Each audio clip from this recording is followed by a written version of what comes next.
Son las 9:19 y hemos invitado al economista Kurt Burneo, profesor de la Escuela de Negocios de la Universidad Católica Centrum, ex ministro de la Producción y ex director del Banco Central de Reserva, porque es la persona indicada para prever qué efectos negativos podrá tener el nerviosismo en torno a los problemas de salud mundial y qué cosas podemos prever sobre la duración, por ejemplo, de algunos efectos ya registrados, como la caída de las bolsas y el alza del dólar. Buenos días, Kurt Burneo. Muchas gracias por la oportunidad. Bienvenido. Lo que va a decir Ricardo, Patricia, Fernando. ¿Qué tal, Lo Kurt? que yo creo ¿Cómo que debemos primero tener claro es los efectos de esto va a depender de qué manera reacciona el país cuando se dé el brote aquí. O sea, la discusión no es si va a venir o no, sino cuándo y cuál es la capacidad de reacción del país frente a este tipo, digamos, de brotes. Porque lo que ya está pasando a nivel de la economía internacional es que la desaceleración de la economía china, que explica casi el 50% de la demanda por metales en el mundo, esto ha originado, digamos, la caída en el precio del cobre, una caída sostenida desde mediados de enero. Ha originado como consecuencia de eso, dado que nuestra bolsa es con un fuerte componente de empresas mineras, la caída del índice bursátil. Obviamente esta situación de incertidumbre abundan para que los inversores hagan lo que se llama el flight to quality, o sea, invierten en activos sólidos, aunque con poca rentabilidad, como el caso de los bonos del Tesoro americano, el oro y el dólar. Y uno mira, digamos, las estadísticas y el oro está subiendo de precio, el dólar también, y de igual manera los rendimientos de los bonos del Tesoro americano vienen cayendo a mínimos. Entonces ya hay reacción de los mercados. Si lo vemos de la perspectiva de nosotros, el primer efecto obviamente es la caída de las exportaciones tradicionales por el cobre. El segundo efecto tiene que ver con la subida del tipo de cambio, que es lo que estamos observando. El tercero es la afectación de sectores como el caso de industria, por ejemplo, y en menor grado turismo. Por ejemplo, en el caso de industria, el 24% de las importaciones que hacemos vienen de China. ¿Y qué es lo que se importa? Por ejemplo, autopartes. Voy a poner un ejemplo bien pedestre. Cuando los automóviles, por ejemplo, se malogran acá, por ejemplo, es necesario traer autopartes y piezas. ¿Y quién es el gran fabricante del mundo de autopartes y piezas? China. Estamos hablando más o menos de 40.000 millones de dólares, que es lo que hace China exporta en términos de autopartes. Como consecuencia del cierre de puertos y como consecuencia de la cuasi paralización de la producción en varios sectores, el sector automotriz se va a ver afectado sencillamente por el rezago o la demora en el envío de autopartes. Y aquí estamos hablando, por ejemplo, de vehículos en reparación y de vehículos nuevos. O sea, difícilmente alguien va a comprar un vehículo con dificultad de abastecimiento. Tiene lugar antes de que hayan casos de coronavirus en nuestro país. Usted nos ha dicho que van a haber, de todas maneras, eso es su certeza. No se trata de si va a haber o no brotes, sino cuándo y cómo reaccionaremos ante ellos. ¿Qué puede pasar si se producen ya brotes en nuestro país y no reaccionamos bien? Bueno, el primero, planes de contingencia. Estamos hablando de trabajadores, por ejemplo, que en aras de que haya mayor contagio, pues van a estar sujetos a periodos de cuarentena, digamos, o reclusión en sus casas, porque evidentemente la idea es que la enfermedad no se contagie.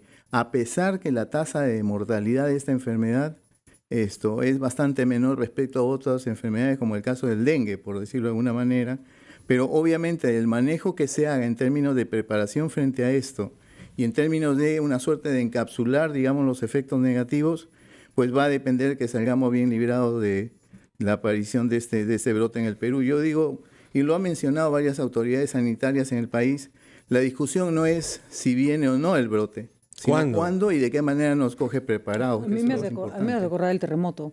Ya sabemos que va a llegar uno, lo único que estamos viendo es qué daño nos puede hacer. Lo cierto es que si atendemos a la capacidad que muestra nuestro sector salud, que es muy pobre en la atención de cosas elementales, por más que nos preocupemos, la falta de agua, el hecho de no poder mantener una población en cuarentena por las razones que hemos visto, la gente que tiene trabajo informal, si no sale a trabajar se muere de hambre. Porque no tienen un stock, vamos a decir, de riqueza para poder administrar. Imagínese un taxista. Tiene que vivir al día. Tiene que vivir al día. Estamos ante un problema que en realidad va a reflejar todas las taras que tenemos como país, ¿no? Pero en realidad, Patricia, sobre la base de tu ejemplo, podríamos poner lo que estamos mirando, los huaicos, por ejemplo, y desbordes que hay en varias localidades del país. El año pasado se dejó de gastar alrededor de 1.074 millones en lo que es el gasto por prevención frente a desastres naturales. Entonces, si tenemos más de 1.000 millones de menos gasto, o sea, lo que significa es, se tenía la plata pero no se devengó, no se ejecutó, es obvio, digamos, de que va a haber un efecto diferido como consecuencia de esa falta de gestión. Ya ni siquiera estamos hablando en términos financieros, porque la inversión pública se ejecutó el año pasado en un 66%. No, ni siquiera hablamos de finanzas, aquí hablamos de economía. O sea, de qué manera como Estado se prevé situaciones de desastres naturales, qué es lo que estamos viendo ahora, y hasta cierto punto, digamos, si el Estado tiene dificultades para poder responder, digamos, a este tipo de desafíos. Y hemos recortado el presupuesto para este año en el sector salud justamente para circunstancias como estas, ¿no? Y ahí viene, Ricardo, el desafío para el nuevo Congreso, porque evidentemente el presupuesto se aprobó por un decreto de urgencia, pero los congresistas tienen la potestad, no tienen iniciativa de gasto, sí, pero lo que sí pueden es reestructurar el presupuesto. Y ese es un tema absolutamente técnico donde yo creo que la parte política debería quedar en un segundo plano, mirando sobre todo el tema de eficiencia económica en cuanto al uso de los recursos. Y eso yo diría es una de las primeras tareas que va a tener el Congreso. Ahora hemos hablado de que tenemos un presupuesto, el Estado peruano gastó el año pasado 66%, pero en sectores específicos como salud, en este caso que nos ocupa, gastaron menos que ese promedio y en el último día, digamos, de ejecución es que distribuyeron la plata para que otras OPDs, organismos dependientes del ministerio lo hicieran, o se la dan a los gobiernos regionales, que tampoco son buenos administradores del dinero. Tendría que también revisarse, como nos decía el doctor que nos visitaba hace un momento, cambiar la Constitución, cambiar las leyes para poder hacer cosas más eficaces en materia de salud. Podríamos cambiar el modo como hemos descentralizado la administración de los servicios de salud y su financiamiento, por ejemplo. Yo diría en términos generales, Ricardo, este tema de la descentralización fiscal data del año 2004. El punto es que hay que ser serenos en un análisis. ¿Fue exitosa esta descentralización fiscal o lo que tenemos simplemente son los mismos problemas por falta de recursos, o ni siquiera de falta de recursos, sino de capacidad de gasto, digamos, para atender estas cosas? Eso se trata. Mira tú el caso del programa de reconstrucción con cambios.